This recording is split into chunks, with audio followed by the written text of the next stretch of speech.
नाज़रीन, आप देख रहे हैं गुलिस्तान न्यूज। लद्दाख से लद्दाख की खबरों के साथ मैं मोहम्मद इसाक। लद्दाख के लेह जिले के एक दूर दराज इलाका दिबलिंग में एक रिहायशी मकान आग के जद में आया है। इस खबर पे मजीद तफसीलात के लिए हमारे साथ फोन लाइन पे जुड़े हैं रिगजिन नमगिल। रिगजिन, क्या कुछ जानकारी है? जिस तरह से कल शाम को खबर आई कि दिबलिंग में एक रिहायशी मकान आग के जद में आया है, क्या कुछ रिलीफ एडमिनिस्ट्रेशन की जानिब से उनको पहुंचाया है और साथ ही साथ वहां पे नुकसानात किस तरह है? जी सर, जैसे कि ये सूत्रों के जरिए जो खबर आने के बाद यहाँ के डिप्टी कमिश्नर यानी डिस्ट्रिक्ट मजिस्ट्रेट के द्वारा आदेश जारी करके एसडीएम खालसे को वहाँ डिप्टिंग में भेज दिया था और वहाँ पे जो साजो सामान की जरूरत थी वो सब वहाँ पे पहुँचाया। और ठीक उसी तरह ये डिबलिंग कंस्टिट्यूएंसी जो है, ये डिबलिंग जो है ये काशी जंक्शन यानी चीफ एग्जीक्यूटिव काउंसिलर का कंस्टिट्यूएंसी है। तो सीसी ने भी जब सूत्र मिलने के बाद डिबलिंग जो है ये डिस्ट्रिक्ट का सबसे रिमोटेस्ट एरिया में से एक है। तो ये आप ये जो एडोप्टेड काशी जंक्शन यहाँ का जो एलएसडीसी ले का चीफ एग्जीक्यूटिव काउंसिल है उन्हीं का कंस्टिट्यूएंसी है। जब काशी जंक्शन जी को सरपंच के जरिए जो सूत्रें मिलने के बाद, जब खबरें मिलने के बाद उन्होंने तुरंत यहाँ से मतलब हेलीकॉप्टर के जरिए बहुत सारे जो वहाँ पे जो इफेक्टिव परिवार को जो सामान चाहिए था वो सब वहाँ भेज दिया। और हिल काउंसिल की तरफ से जितना उनको जो इमदाद की जरूरत है वो पूरा करने की जितना हो सके मुमकिन हर मुमकिन मदद करने का भी आश्वासन दिया गया। ठीक उसी तरह डिप्टी कमिश्नर ले ने जो अभी जो विंटर हार्श विंटर को देखते हुए उन एफेक्टेड फैमिली को जो सर्दियों के लिए जो कपड़े चाहिए या ठीक उसी तरह राशन वगैरह मुहैया कराने के लिए जायजा लेने के लिए एसडीएम खालसे को हिदायत दी है। और एसडीएम खालसे ने वहां जाके सारा जो भी सामान की जरूरत है वो सब मतलब वो उनका जायजा लिया है। रिगजिन, मैं आपसे जानना चाहूंगा, रिगजिन जिस तरह से आपने कहा कि लेह जिले का एक दूर दराज इलाका है और दिबलिंग की बात करें, दिबलिंग सीईसी एलएचडीसी लेह खुद का कॉन्स्टिट्यूएंसी है, तो वहां पे कितना नुकसान हुआ है? अगर हम माली नुकसान का है, माली नुकसान कितना हुआ है? माली नुकसान जरूर हुआ है वहां पर जो फैमिली का जितने भी मतलब जो, हाँ ये बात सही है कि वहां पर बहुत सारे मतलब जो माली नुकसान तो हुआ है। तो उसके भरपाई के लिए जो हिल काउंसिल की ओर से तहसील ने खुद कहा कि हम हिल काउंसिल की ओर से जितना हो सके हम मदद करेंगे बोल के आश्वासन दिया है। चलिए रिगजिन, हमारे साथ बात करने के लिए बहुत बहुत शुक्रिया। दिबलिंग के हवाले से जानकारी मुहैया कर रहे थे हमारे नुमाइंदा रिगजिन नमगिल। और जिस तरह से कल शाम 5:30 बजे के करीब खबर आई कि लद्दाख के लेह जिले का एक दूर दराज इलाका दिबलिंग, जो कि स्नोबोर्न एरिया कहा जाता है, रिमोटेस्ट एरिया है, वहां पे एक रिहायशी मकान आग के जद में आने की खबर आई। और अब जो है खबरें तफसीलन ये आ रही है कि वहां पे जिस शख्स का घर था और वहां पे माली नुकसान काफी हुआ है और एडमिनिस्ट्रेशन के साथ साथ हिल काउंसिल की जानिब से उनको एश्योरेंस मिला है। उम्मीद करते हैं कि आने वाले वक्त में उनके लिए हर जरूरियात जिंदगी एडमिनिस्ट्रेशन प्रोवाइड करे।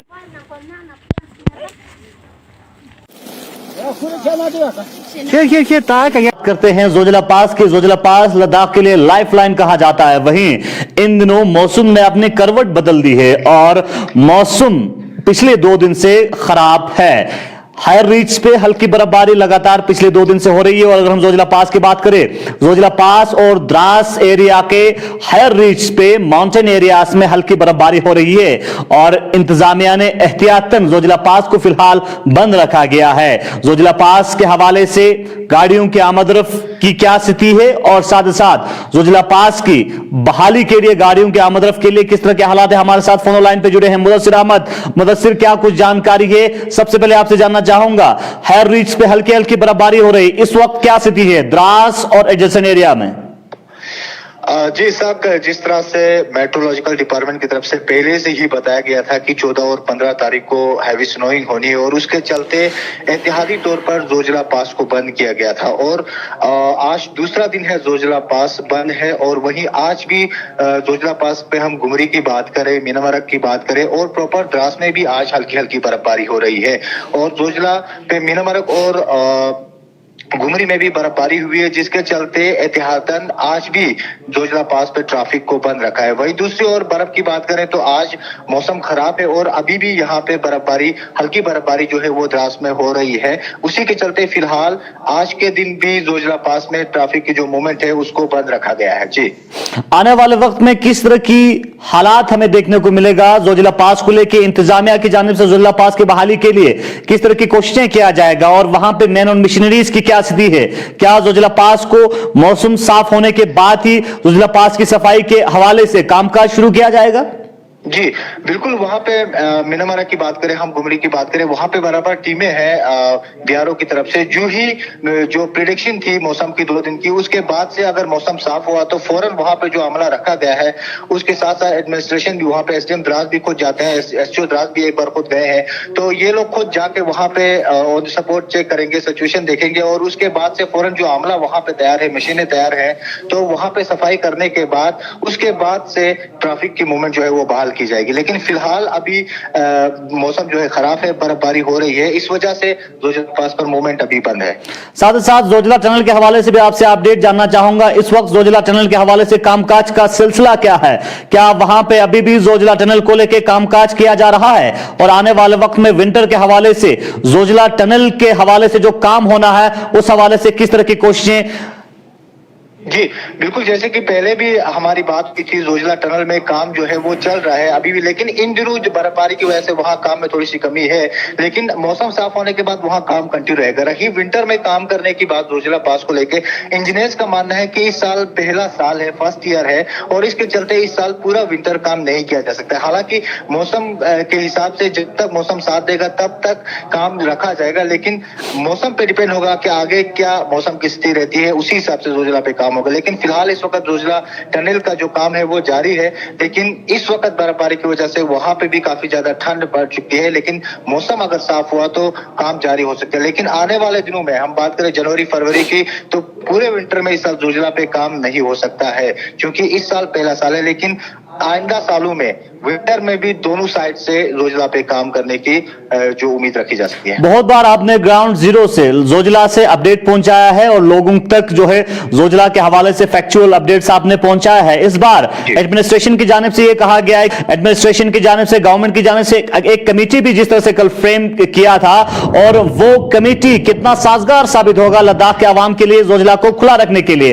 और क्या जोजिला को विंटर के महीने में ज्यादा टाइम के लिए खुला रख सकता है? अगर खुला रख ऐसा दर्रा है जहां पर हैवी स्नोफॉलिंग होती है, आपका 6 से 7 फीट बर्फबारी होती है, तो यकीनन हर साल ये दावे देखे जाते हैं कि जोजिला पास इस साल ज्यादा दिन के लिए, ज्यादा टाइम के लिए खुला रहेगा।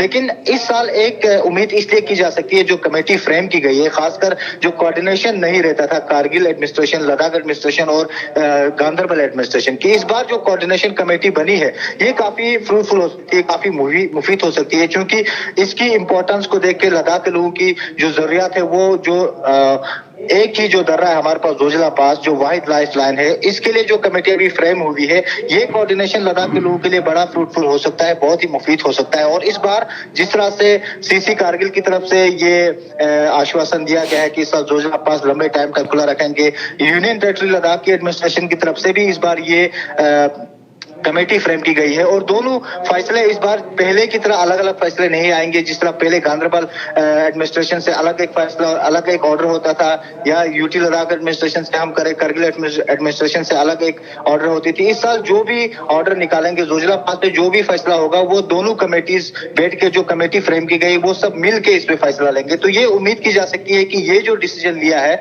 ये काफी फायदेमंद हो सकता है लद्दाख के लोगों के लिए, और ये उम्मीद भी की जा सकती है कि इस साल काफी लंबे वक्त तक जोजिला पास खुला रह सकता है।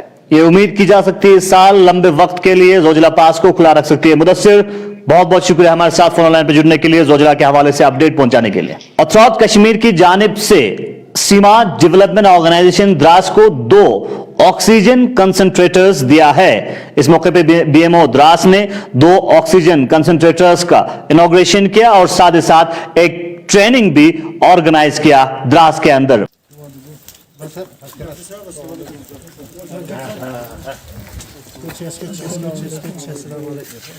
बीएमओ द्रास मास्टर द्रास मजीद साहब, तो सीमा डेवलपमेंट ऑर्गेनाइजेशन की तरफ से ये प्रोग्राम आज रखा गया है।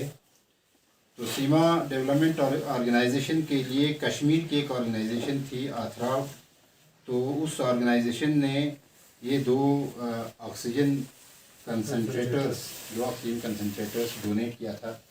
तो इससे पहले भी ये आथराव ऑर्गेनाइजेशन जो है हमारे सब डिस्ट्रिक्ट अस्पताल के लिए कुछ मास्क, पीपी किट, सैनिटाइजर वगैरह यहाँ भी डोनेट किए, डॉक्टर साहब को पता है।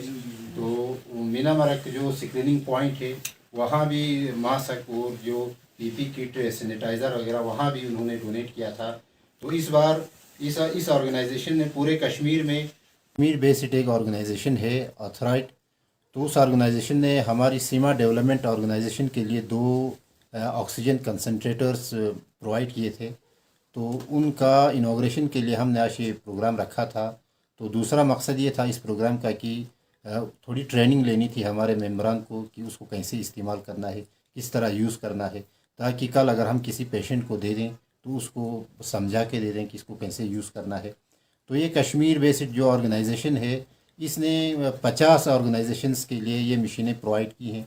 तो खुशकिस्मती से हमारी द्रास में सीमा ऑर्गेनाइजेशन को भी 2 मशीनें मिल गई, ऑक्सीजन कंसंट्रेटर्स मिल गए। तो यहाँ पे बीएमओ साहब ने आज यहाँ आके जो ट्रेनिंग कराई मेंबरान को कि इसको कैसे यूज़ करना है, किस तरह इस्तेमाल करना है, तो मैं उनका बहुत शुक्रगुज़ार हूँ। और ये जो कश्मीर बेस्ड जो ऑर्गेनाइजेशन है ऑथराइट, इसका भी बहुत ही मशहूर हूँ कि इन्होंने द्रास जैसे इलाके का ख्याल रखते हुए यहाँ के लिए भी 2 मशीनें इन्होंने दे दी। तो बाकी हमारा जो मकसद है कि इन मशीनों को उन पेशेंट्स को प्रोवाइड करें जिन्हें सख्त ज़रूरत हो, तो वो हमसे कांटेक्ट कर सकते हैं। हमसे कांटेक्ट करने के बाद हम जो बिल्कुल गरीब लोग हैं या उनको हम फ्री में जो है ये प्रोवाइड करेंगे। तो ये हमारा तो सीमा का जहाँ तक काम का ताल्लुक़ है तो लोगों तक पहुँचाया था। इसके अलावा आज बहुत बड़ी खुशी की बात यह है कि हमने एक कश्मीर बेस्ड एक ऑर्गेनाइजेशन है एथराइट्स करके, उन्होंने पहले भी सीमा डेवलपमेंट ऑर्गेनाइजेशन को काफ़ी हेल्प किया है और जिसमें पीपी किट्स और सैनिटाइज़र्स वगैरह हमें दिया है। आज 2 ऑक्सीजन कंसंट्रेटर्स हमें प्रोवाइड किया है और आज बीएमओ साहब ने इसकी इनॉग्रेशन भी की है हमारे ऑफिशिएटिंग चेयरमैन साहब और हमारे सारे मेंबर्स के सामने।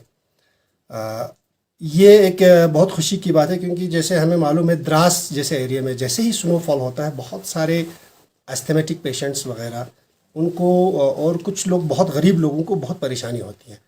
तो हमने सोचा कि इसको एक वॉलंटरी बेस पर हम रखें और जिसको भी ज़रूरत पड़े, क्योंकि वो इसको मैनेज नहीं कर पाता क्योंकि 40-50,000 के अराउंड ये इसका कीमत होता है एक कंसंट्रेटर का। तो जिस भी पेशेंट को अगर ज़रूरत पड़े वो हमारे सीमा मेंबर ऑर्गेनाइजेशन के साथ कांटेक्ट करके वो ले सकते हैं और इसका फ़ायदा उठा सकते हैं।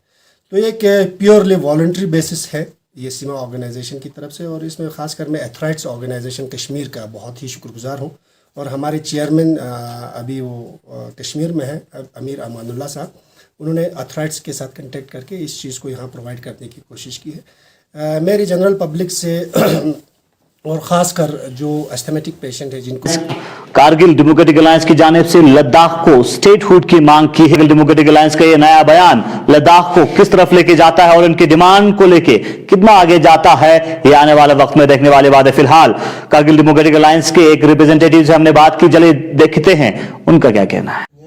देखिए, जहाँ तक कारगिल डेमोक्रेटिक अलायंस का ताल्लुक है, कारगिल डेमोक्रेटिक अलायंस बहुत सारे ऑर्गेनाइजेशन से मिलकर बना है और इस वक्त हमें डिफरेंट स्टेक होल्डर्स का सपोर्ट भी हासिल है।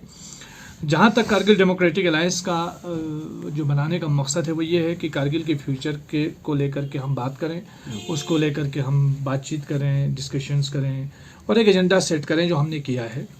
और इसमें हमारी प्रायोरिटी ये है कि कारगिल का और हमारे इस पूरे रीजन का जो इंटरेस्ट है उसको मद्देनज़र रखकर हम चीज़ सामने रखें। तो इस वक्त मैं ये कहूँगा कि हम कारगिल डेमोक्रेटिक अलायंस जो है people's alliance for Gupkar declaration में मर्ज नहीं हुआ है, उसका हिस्सा नहीं है, लेकिन अलबत्ता हमारे बहुत सारे इश्यूज़ पर जो है हमारे कॉमन हमारा वो स्टैंड है। खासकर आर्टिकल 370 और 35A को लेकर के हमारा कॉमन स्टैंड है और हम इस बाइफर्केशन को शुरू से ही रिजेक्ट करते आए हैं, हम इसको कंडेम करते आए हैं और उसके साथ साथ जो है हमने 370 के रेस्टोरेशन या फिर स्टेटहुड के रेस्टोरेशन की हमेशा से बात की है। तो ये इशू है जिस पर हमारा और इसका ग्राउंड काफ़ी कॉमन होता है people's alliance for Gupkar declaration का।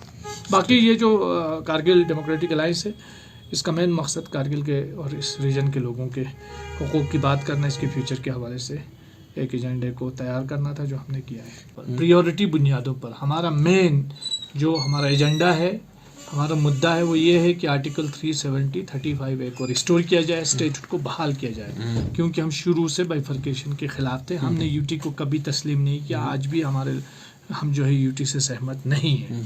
दूसरा हमारा मुद्दा है आर्जी तौर पर, जब तक, क्योंकि हमारा ये जो कोर्ट में केस सब जुडिस है, जब तक ये 370 रिस्टोर नहीं होता है, जिसको हम लीगली पॉलिटिकली लड़ रहे हैं जिसके रेस्टोरेशन के लिए, तब तक हम चाहते हैं कि जब तक हमारा अपना full fledge statehood with special status नहीं दिया जाता है, लद्दाख को इस तरह छोड़ के ना रखा जाए, इसको यूटी ब्यूरोक्रेटिक सेटअप के अंदर जो है वो इसको